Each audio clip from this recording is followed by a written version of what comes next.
안녕하세요. 5번째 심화 실습 시간으로 돌아온 EG AI 메디치 소프트입니다. 심화 과정의 중간을 넘어가고 있는데요. 해당 과정을 넘어가기에 앞서 다시 한번 구체적으로 래피드 마이너를 꼼꼼하게 살펴보는 시간을 가져보려 합니다. 이번 시간에는 가상 기업의 인적 관리 데이터를 활용하여 직원의 연봉에 어떠한 변수가 영향을 미치는지 시각화를 통해 탐색해보고 실제로 연봉을 예측해보는 모델링 실습을 진행하겠습니다. 그럼 강의를 시작하겠습니다. 다음에 보이는 화면은 목차입니다. 인적 자원 데이터를 활용하게 된 실습 배경과 해당 데이터셋을 살펴보겠습니다. 이후 본격적인 시각화와 모델링을 진행해 보도록 하겠습니다. 먼저 실습 배경입니다. 최근 혁신 기술로 노동시장을 바꾸는 HR 테크 분야가 급성장하고 있습니다. HR 테크는 인적 관리와 기술을 합친 용어로 채용에서부터 관리, 교육, 인재 유출 방지까지 다방면에서 기술을 활용한 혁신 기술로 채용은 물론 업무, 인적 관리의 시간적, 물리적 제약을 무너뜨리고 있습니다. 또한 코로나19 팬데믹이 불러온 대규모 퇴직 사태와 워라밸을 중시하는 구직자의 증가, IT 기술 인력난 심화 등으로 HR 분야의 AI 도입 기술이 더욱 과속화될 전망입니다. 따라서 이번 실습에서는 래피드 마이너로 가상 기업의 HR 데이터를 분석하고 활용하는 구체적인 방안을 학습해 보겠습니다. 다음은 실습 개요입니다. 이번 강의의 실습 목표는 가상 기업의 인사 담당자로서 HR 데이터로 래피드 마이너의 기능들을 실습하는 것입니다. 우선 데이터를 불러오는 단계부터 터보 프랩 기능을 활용한 전처리가 완료된 데이터에 대한 시각화, 마지막으로는 직원들의 연봉을 예측해보는 머신러닝 모델을 오토모델 기능으로 구현해 볼 것입니다. 이번 시간에 실습할 데이터셋은 가상의 기업을 상정하여 만들어진 인적 자원 데이터셋입니다. 아래 경로의 캐글에 접속하시면 해당 데이터셋을 다운로드 하실 수 있습니다. 이 데이터를 활용하여 데이터 불러오기, 전처리, 시각화, 그리고 머신러닝까지 래피드 마이너의 기능들을 다양하게 실습해 보겠습니다. 본 데이터셋에는 총 36개의 컬럼이 있습니다. 실제 업무에 적용할 데이터 분석이라면 모든 컬럼에 대한 이해가 필요합니다. 하지만 이번 시간에는 래피드 마이너의 기능을 간단히 실습하는 것이므로 크게 부담 가지실 필요는 없습니다. 컬럼들을 살펴보시면 실제 기업의 인적 자원 데이터와 유사하게 다양한 항목으로 구성되어 있음을 알 수 있습니다. 수치형 데이터와 범주형 데이터들이 적절하게 분포되어 있으니 다양한 실습을 진행해 보기에 적합한 데이터로 판단됩니다. 저희는 연봉을 타겟으로 삼아 분석을 진행할 예정입니다. 추가 데이터 항목을 살펴보시기 바랍니다. 다음은 래피드 마이너의 사용자 인터페이스입니다. 왼쪽의 뷰 패널은 해당 기능에 접근하는 영역입니다. 디자인 탭에서는 분석 프로세스를 GUI 환경으로 만들게 되며 Resource 탭에서는 그에 대한 실행 결과를 보여줍니다. 터보 프랩은 데이터 전처리 기능, 오토모델은 자동으로 복잡한 모델링을 구현하는 기능입니다. 디플로이먼트는 모델을 정리하여 전체 과정을 한 번에 다룰 수 있으며 공동 프로젝트인 경우 협업이 가능한 기능입니다. 심화 과정 중간에 이르러 다시 한번 살펴보시는 시간이죠. 복잡해 보이지만 앞으로 다양한 실습을 통해 하나씩 친숙해질 것입니다. 먼저 저장소 패널은 데이터와 프로세스들을 저장하는 장소입니다. 오퍼레이터 패널은 래피드 마이너의 다양한 기능을 담고 있으며 앞에서는 데이터를 불러올 때 자주 활용했습니다. 프로세스 패널은 사용자가 구성한 프로세스를 한눈에 보여줍니다. 파라미터 패널은 사용자가 구성한 현재 프로세스의 파라미터를 보여주며 사용자가 바꿀 수도 있습니다. 그리고 검색 패널은 래피드 마이너의 기능과 데이터를 검색합니다. 그리고 자세한 오퍼레이션에 관한 정보는 도움말에 표시됩니다. 그럼 이제 본격적인 실습을 진행해 보겠습니다. 먼저 왼쪽 상단의 Import 데이터를 클릭하여 인적 자원 데이터셋 파일을 찾아 불러오도록 하겠습니다. 다음으로 데이터 포맷을 지정하는 단계입니다. 특정 문자가 깨져 보이는 것을 방지하기 위해 파일 인코딩을 UFT8로 지정합니다. 헤더 로우 항목은 몇 번째 행을 데이터의 헤더로 지정할지 선택하는 기능입니다. 보통의 데이터셋은 첫 번째 행을 헤더로 갖습니다. 다음으로 에러가 발생하는 항목을 결측값으로 대체하는 단계입니다. 만약 이 기능을 체크하지 않으면 에러 발생 시 데이터가 로드되지 않게 됩니다. 이 단계에서 전체적으로 데이터의 행과 여를 다시 확인할 수 있습니다. 다음으로 넘어갑니다. 이제 데이터를 로드했습니다. 데이터셋 위치 지정부터 포맷 설정, 에러 대체와 같은 작업은 직접 코딩으로 진행하면 상당히 복잡한 부분입니다. 하지만 우리는 클릭 몇 번으로 실습 데이터셋을 완벽하게 불러왔습니다. 이렇게 복잡한 코딩 없이 간단하게 클릭만으로 데이터를 불러올 수 있다는 것, 래피드마이너만의 장점입니다. 하단의 311 examples, 36 regular attributes는 311행, 36열을 의미합니다. 즉, 36개의 데이터 항목과 311개, 래피드마이너에서의 데이터 구조 표현 방식이니 눈에 익혀두시면 좋습니다. 이상 데이터 불러오기까지의 실습 영상입니다.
우선 데이터 전처리에 앞서 실습 데이터셋에 대해 간단히 살펴보겠습니다. 통계 기능을 이용하여 각 피처들의 데이터 타입, 결측치, 기술 통계량을 확인할 수 있습니다. 래피드마이너에서는 이러한 요약 정보로 간단히 데이터 전처리 이슈를 파악할 수 있습니다. 이제는 데이터셋의 전처리를 해보겠습니다. 전처리 작업은 데이터를 분석하기 전에 필수적인 단계이며 실무적으로 매우 까다로운 작업입니다. 로우 데이터들은 실습 데이터와는 달리 수많은 전처리 이슈들을 포함하고 있을 것입니다. 이때 모든 전처리 이슈를 직접 코딩을 통해 해결하는 것은 매우 어렵고 복잡한 작업입니다. 그래서 우리는 래피드마이너의 가장 강력한 기능 중 하나인 터보 프랩으로 한 번의 전처리를 진행해 보겠습니다.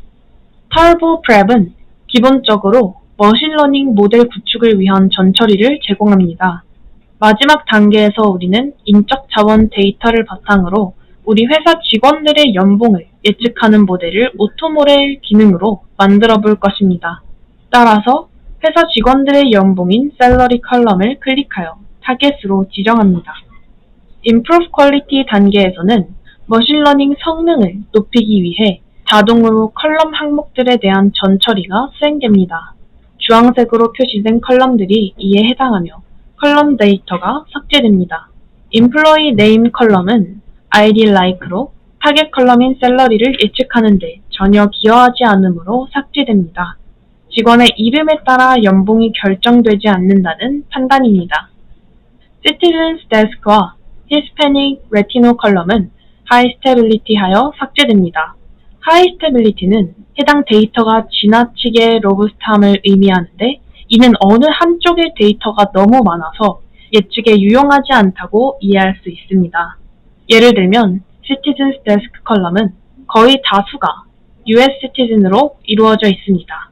따라서 해당 컬럼에서 무작위로 항목을 추출해도 대부분이 US Citizen일 것이기 때문에 연봉을 많이 받는 직원의 특성으로는 배제하는 것이 좋다는 것입니다. Date of Termination 컬럼은 결측값의 개수가 너무 많아 배제되었습니다. Change Types에서는 전체 컬럼들의 타입을 변경할지 결정합니다. 특별한 목적이 있는 것이 아니라면 래피드마이너의 추천을 따르는 것이 좋습니다. Handle Types에서는 PCA와 Normalization의 여부를 결정합니다. PCA는 컬럼의 개수가 지나치게 많아 차원을 축소할 필요가 있을 때 사용되며 Normalization은 스케일이 서로 다른 컬럼들을 정규화하는 과정입니다.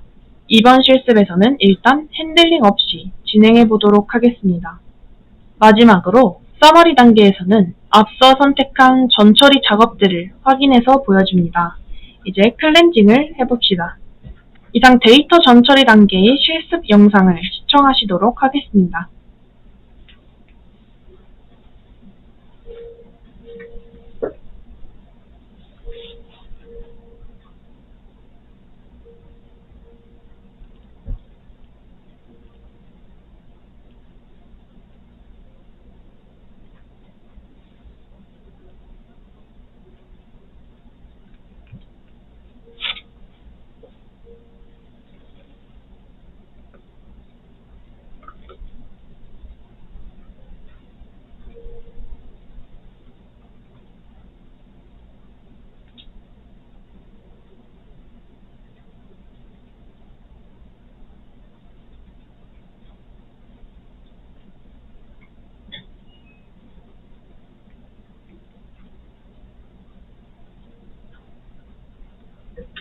터보 프랩으로 전처리가 완료된 데이터를 불러오겠습니다. 먼저 차트의 오른쪽 상단에 차트를 클릭하여 시각화를 진행하겠습니다.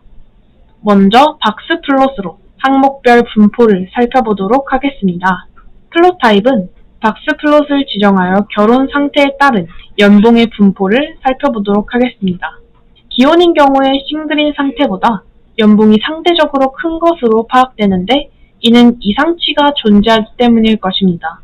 추가로 성별도 그룹핑하여 실습을 진행해보면 더 뜻깊은 의미 도출이 가능할 것입니다. 다음은 파이 차트로 시각화해 보겠습니다. 직무 직급별 연봉의 중앙값을 시각화한 결과입니다. 중앙값을 선택한 이유는 직급 간에 이상치가 상이한 경우 평균이 민감하게 반응하기 때문에 유의미한 비교가 어려울 것으로 판단했기 때문입니다. 따라서 저희는 포지션을 기준으로 그룹핑하되 중앙값으로 묶어 비교를 진행해 보았습니다. 그 결과 역시 직급이 높을수록 연봉의 중앙값이 큰 것을 확인할 수 있는데요. CAO가 가장 큰 파이를 차지하고 있습니다. 행정 직원보다 IT 업무를 담당하는 직원들의 연봉 중간값이 높은 것도 눈에 띕니다.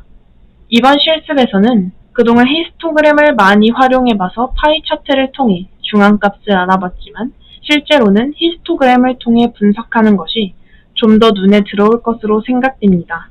각자 실습해 보시기 바랍니다. 데이터 시각화 부분에 대한 실습 영상입니다.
이번에는 직원들의 연봉을 예측해보는 머신러닝을 진행해보겠습니다. 우측 상단의 모델을 선택하고 작업 레포지터리를 지정합니다. 우선 저희는 직원들의 연봉을 예측하는 모델을 구현할 것이므로 프레딕트를 선택합니다. 위에 군집을 파악하는 클러스터, 이상치를 탐지하는 아웃라이어 기능이 있습니다. 예측이 대상이 될 타겟 컬럼으로 셀러리 컬럼을 선택합니다. 이번 실습에서는 간단히 래피드마이너의 AutoML 기능을 학습하는 것이 목표이므로 몇 개의 컬럼만을 선택하여 진행합니다. 우선 Deselect All을 선택해 모두 선택을 해제한 뒤 컬럼 목록에서 Position, Marital Desk, Department, Recruitment Source, Special Project Count, Days Late Last 13, Performance Score 컬럼을 선택합니다. 해석이 용이하면서도 타겟 컬럼인 샐러리를 예측하는 데 유용한 컬럼으로 7개를 선정하였습니다. 인적 자원 데이터로 연봉을 예측하는 모델이므로 회귀 분석과 분류를 통해 예측을 진행하게 됩니다. 래피드마이너의 AutoML 기능은 자동으로 다양한 모델을 추천하고 모델의 파라미터 또한 최적화해줍니다. 8개의 모델로 AutoML 기능을 수행한 결과입니다. 상단에서는 모델의 성능 측정 결과를 시각화해서 비교해줍니다. 아래의 평가 지표는 다양하게 선택해서 볼 수 있습니다. 회귀 모델이므로 직관적인 상대적 오류를 성능 지표로 표시하였습니다. 또한 메달과 사람 아이콘으로 가장 성능 지표가 좋은 모델과 학습 속도가 가장 빠른 모델을 구분해서 보여줍니다. 가장 성능이 뛰어났던 Gradient Boosted Twist 모델을 선택하여 살펴보겠습니다. 가장 성능이 좋았던 Gradient Boosted Twist 모델입니다. 이 모델은 머신러닝 기법은 부스팅을 이용한 것으로 약한 학습 모델을 점진적으로 구성하면서 오차를 줄여나가는 트리 모델입니다. 첫 번째 트리부터 30번째 트리까지 순차적으로 구성하여 오차를 줄여나간 모습입니다. GBT의 Prediction Chart입니다. 해당 모델로 예측을 수행했을 때의 그래프를 보여줍니다. X축은 실제값이며 Y축은 모델에서 예측된 값입니다. 앞서 장표에서 보셨듯 트리 모델이므로 같은 집단으로 분류된 데이터들은 대체로 비슷한 값으로 예측되었습니다. 이렇듯 복잡한 모델링 과정을 블랙박스 형태가 아닌 시각적으로 분석 과정을 확인하면서 진행할 수 있다는 점이 래피드마이너의 장점 중 하나입니다. 이번 데이터셋의 실습은 여기까지입니다. 이상 머신러닝 부분에 대해 실습 영상을 시청하도록 하겠습니다.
HR 데이터 실습 결론입니다.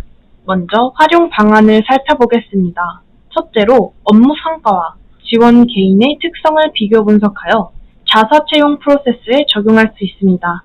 다음으로는 다양한 AI 모델링을 통해 예상 연봉, 예상 근속 연수 등을 산출하여 자사급여 프로세스를 구축하는 데 활용할 수 있습니다. 마지막으로 성과 측정 및 직원 개개인의 감성 분석 등 다양한 접근으로 자사 임직원의 생산성 향상에 기여할 수 있습니다. 다만 이번 실습에서는 다음과 같은 한계점도 있습니다.